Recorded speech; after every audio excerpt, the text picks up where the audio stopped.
Bom dia a todos os nossos amigos ouvintes do blog do Código Villanueva. Falei no vídeo anterior sobre o Supremo auto-idolatrado, sacerdote da democracia, da religião democrática, fazendo inúmeras laudações, inúmeros elogios, literalmente, tendo em vista seus próprios privilégios. E aqui nós percebemos a questão daquilo que podemos dizer uma visão de paralaxe entre o discurso do Supremo, a retórica do Supremo, e não somente do Supremo, do Congresso Nacional, da Presidência da República, enfim, e o que de fato está acontecendo hoje.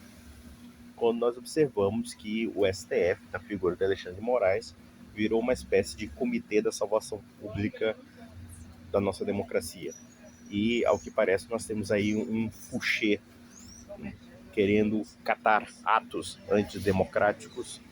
E se basearmos nesse conceito até, por assim dizer, ao paroxismo, talvez poderemos censurar, sei lá, Aristóteles, Platão, São Tomás de Aquino, enfim.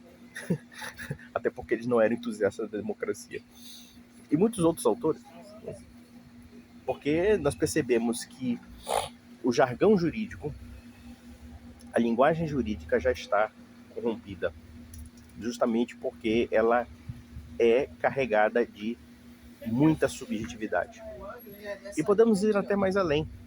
O apoio da imprensa desses métodos antidemocráticos de combater os atos antidemocráticos. E claro que quando nós falamos aqui de métodos antidemocráticos, eu estou falando pelo menos dentro daquilo que a Constituição entende como democracia. Aquilo que está respaldado pela Constituição e pela legislação, evidentemente. Pelo menos é o que se diz dentro daquilo que nós estudamos na esfera do direito, ou seja, o Estado democrático de direito. Enfim. Mas ao que parece, em nome de salvar a democracia, corrompe-se a legislação democrática, subverte-se a democracia ou a legislação democrática e se dá plenos poderes à magistratura de virar uma espécie de comissariado do povo para os assuntos internos. É isso que nós podemos deduzir. E não só isso. Temos algo que, no meu entender, é inédito na história do Brasil. Ministro do Supremo fazendo lobby político com senadores para votar num presidente do Senado que seja favorável aos seus anseios. Nós sabemos muito bem que a promotoria, no caso o Ministério Público, a magistratura, não podem tomar partido político. Não podem intervir diretamente na política dessa forma. Por princípio, eles têm que ser isentos. Evidentemente que isso aí é a teoria, porque na prática é diferente. Mas temos uma coisa muito séria em torno disso. Que, na verdade, o Supremo ganhou plenos poderes, evidentemente com a colaboração de uma facção política que vai instrumentalizar isso para destruir a liberdade de expressão dentro do pleito democrático. Não vou desconsiderar os aspectos graves das fake news, das agitações políticas, da tentativa de subversão também da ordem democrática por conta da direita bolsonarista. Eu também não vou negar que houve esse lado grave, mas se a democracia quiser se respaldar, ela tem que se respaldar em leis.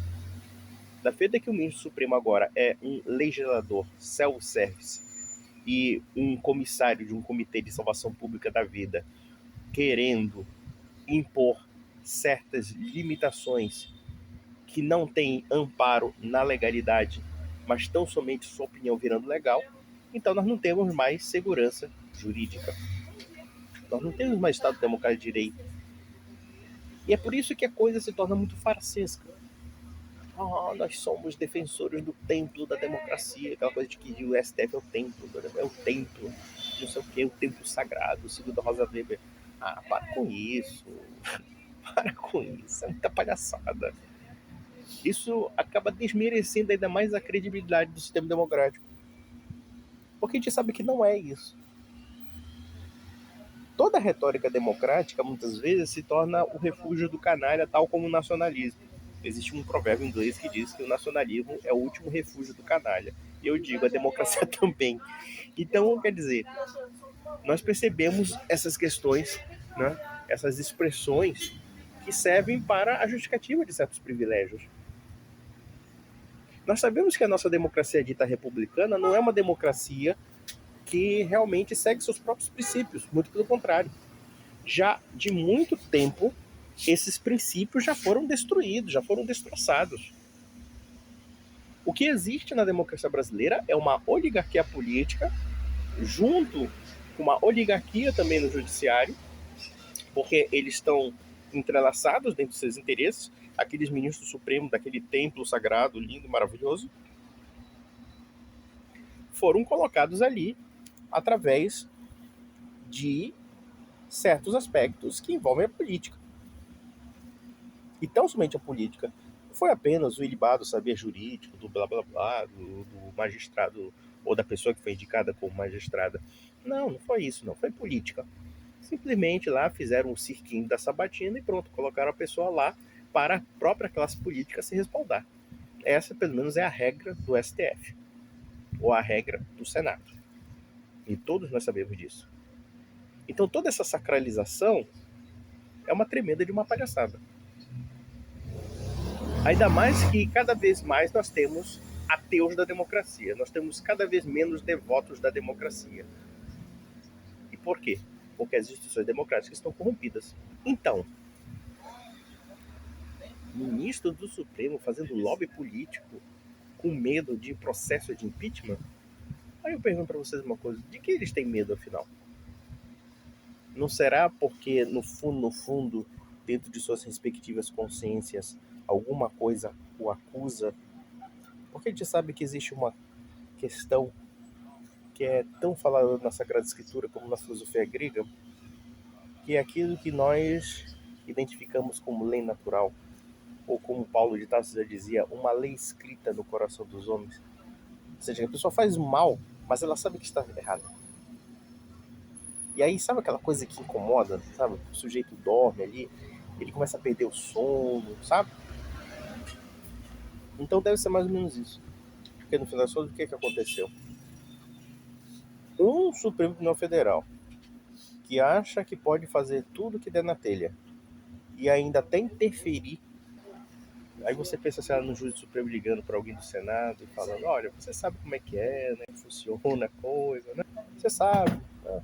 Tem uns processos lá tramitando, sabe? Então quebra um galho pra gente aqui, que a gente quebra pra você. Bom, é aquela coisa da negociata no seu pior sentido. Então, é aquela história. Nós temos hoje um superpoder. Esse superpoder, quando não tem mais limites, vocês podem ter certeza, vai ter abuso, vai ter arbitrariedade, vai ter injustiça. Então, esse é meu recado. Um grande abraço.